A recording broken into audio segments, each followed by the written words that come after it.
We have a tendency to receive God's grace and God's patience, but we then refuse to give those same things to the people around us. And what we're going to be learning today is how this is a behavior that Jesus has no tolerance for.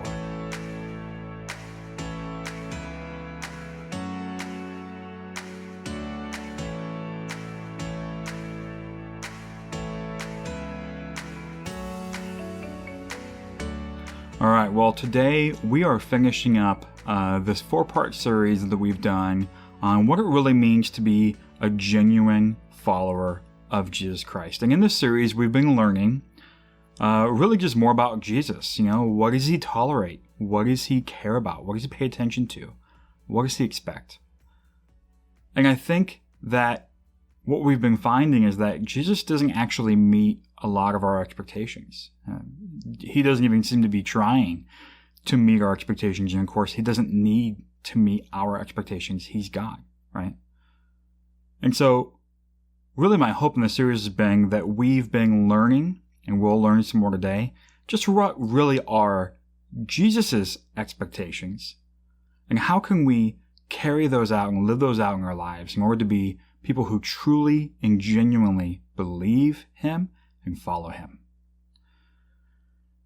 I've got kids, and maybe some of you do as well, right? And if you're a father out there, or maybe some others have to have this conversation, but one of the conversations I have to have with my kids every once in a while is really I have to call them out on the fact that they show me more respect, or they listen to me more quickly and easily than they do to my wife, their mother, right?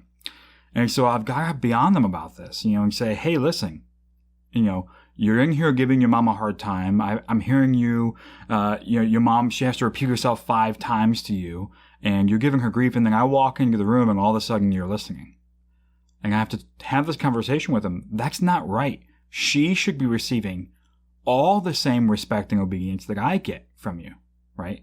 And just as her husband, it irritates me to see our children not showing her the respect that she deserves. And I think we can all kind of relate to that, right?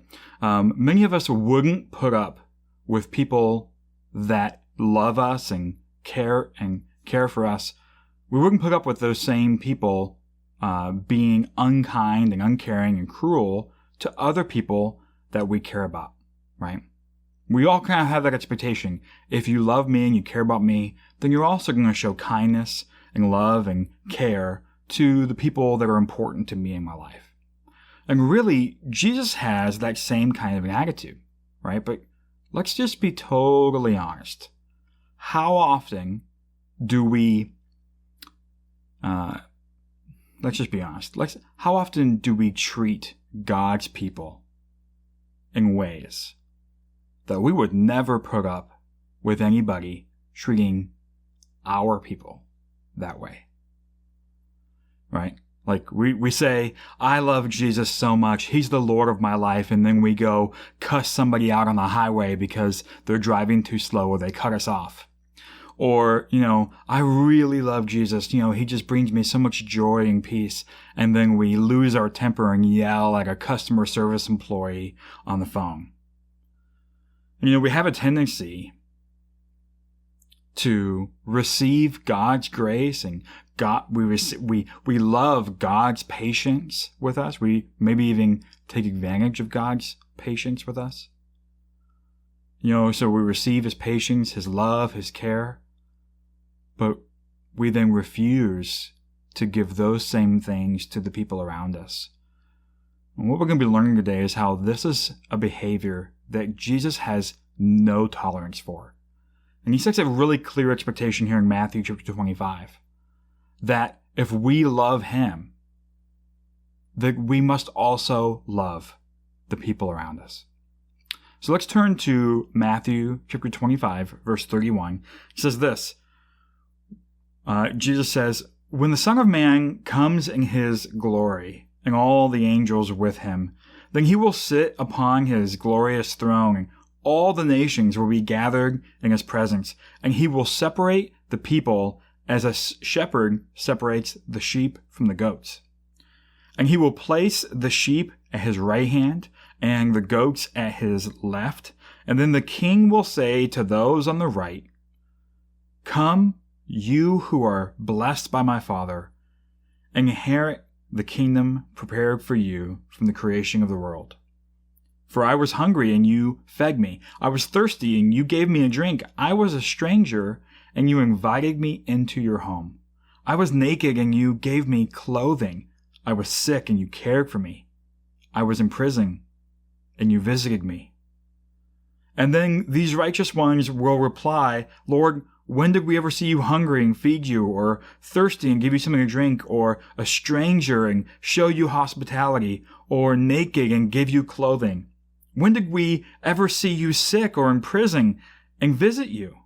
And the king will say, "I tell you the truth, when you did it to one of the least of these my brothers and sisters, you were doing it to me."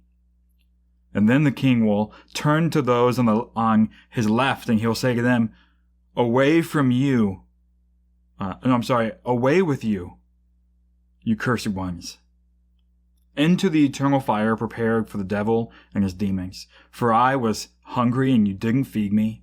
I was thirsty, and you didn't give me a drink.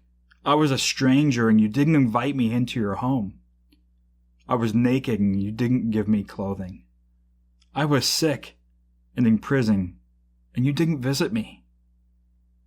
And then they will reply, "Lord, when did we ever see you hungry or thirsty or a stranger or naked or sick or in prison and not help you?" And he will answer, "I tell you the truth, when you refused to help the least of these my brothers and sisters, you were refusing to help me." And they will go away into eternal punishment, but the righteous will go into eternal life. So Jesus clearly sets a high priority on the way that we treat others, and really especially our fellow believers. I mean, that is so clear from what he's saying here, right? That the way that we're treating other people, and especially other believers, all right, and let's just be really blunt, the way that we're treating one another in the church is often wrong. And if we think that Jesus is not seeing it, and he's not paying attention, or that he doesn't care, or he just kind of overlooks it, we are really mistaken. And Jesus is making that so clear in the story. He pays a lot of attention to that. And when we love and we care for people around us, Jesus counts that as part of our love and our care for him. I'm going to throw a few scriptures at you that kind of flesh this out some more for you to go and read, right? One, we see in 1 John 4:20 that we cannot say that we love God and not love our brothers and sisters, our fellow believers. Matthew chapter 22, verse 37 through 40, this is a story where Jesus is asked, what's the greatest commandment? And he refuses to give just one commandment. He says there's really two. Here's the first one, and here's the second one. And those commandments were that you love God with all your heart, soul, and strength, and that you love your neighbor as yourself. And then in Luke 10:29 through 37, we see Jesus clarify that by neighbor, he means that you go and you be a neighbor to somebody, not you sit and ask, well, who is qualified as my neighbor, or who should I identify as a neighbor?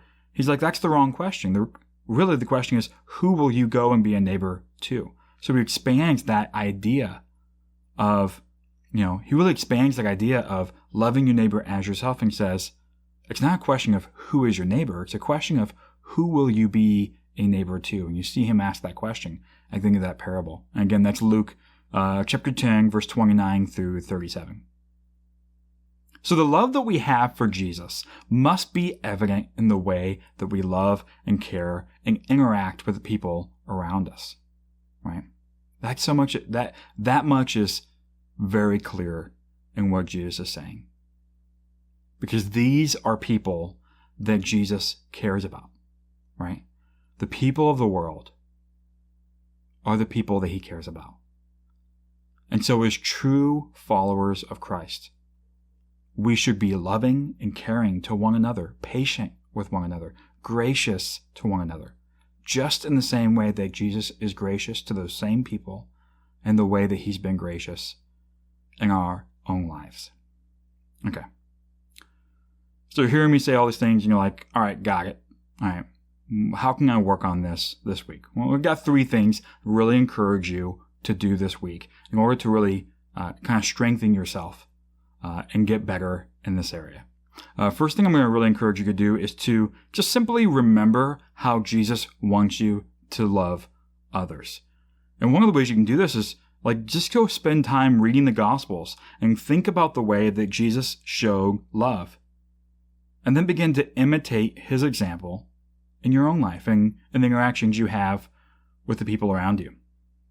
A second thing I encourage you to do is to seek God's wisdom and his heart towards people.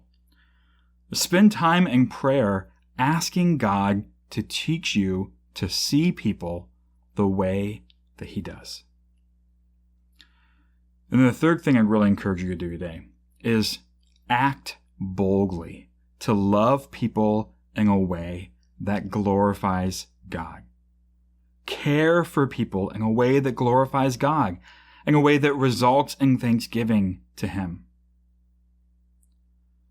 Let me just give you a little bit of a tweak on this. Sometimes we motivate ourselves to care for other people, to do things for other people because it makes us feel good. Let me just challenge you with something today. Helping other people because it makes you feel good is the wrong reason to help other people. It's actually a very selfish reason to be helping other people. Now, when you help the people around you, when you care for the people around you, does that make you feel good? Of course it does. But you feeling good from caring and helping people around you who are in need, that's just kind of a bonus of it. That's not the motivation, and it shouldn't be the reason why you do it. The reason why you do it is because Jesus loves them, and Jesus has poured his love into you. And so now, because of that love, you also love the people around you. That's the motivation. And that's where I really encourage you to work on today. So those 3 things, once again, remember how Jesus wants you to love others, seek God's wisdom and heart towards people, and act boldly to love people in a way that glorifies God.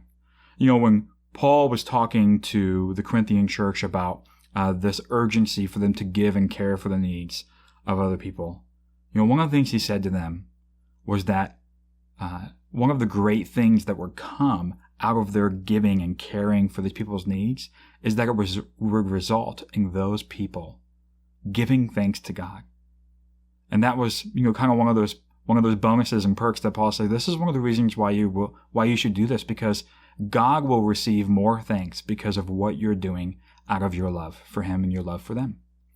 So let's not forget just how beautiful and simple caring for and loving one another really is. And that's not just, the people we pick and choose that are worth loving, but that's everyone we come in contact, even that person on the customer service phone line. All right. Well, here's some discussion questions I've got for you today. I just encourage you, either if you're around people now, or you will be sometime this week, you can go a little bit deeper with some of the things we've been learning today and, just kind of dig into this stuff. Here's the first question I encourage you in your discussion time. How might we be tempted to water down what Jesus is saying in Matthew 25? And kind of take the edge off. I think that'd be an interesting question to discuss, because we are tempted to water down and kind of soften the blow of some of the more intense things that Jesus says, and we don't want to do that. Second question is, how can we better love God and people at the same time, really unifying these goals in the way that Jesus commanded? And then the third question is, elsewhere, Jesus taught that we should care for people in a way that doesn't bring attention to ourselves. Why do you think he commanded that?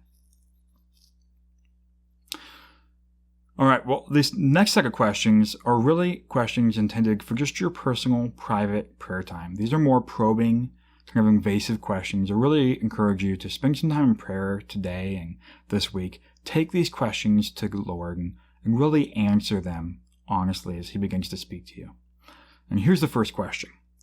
Who in your life have you been excusing yourself from loving? Are you willing to see that person or those people through God's eyes rather than your own? And why or why not?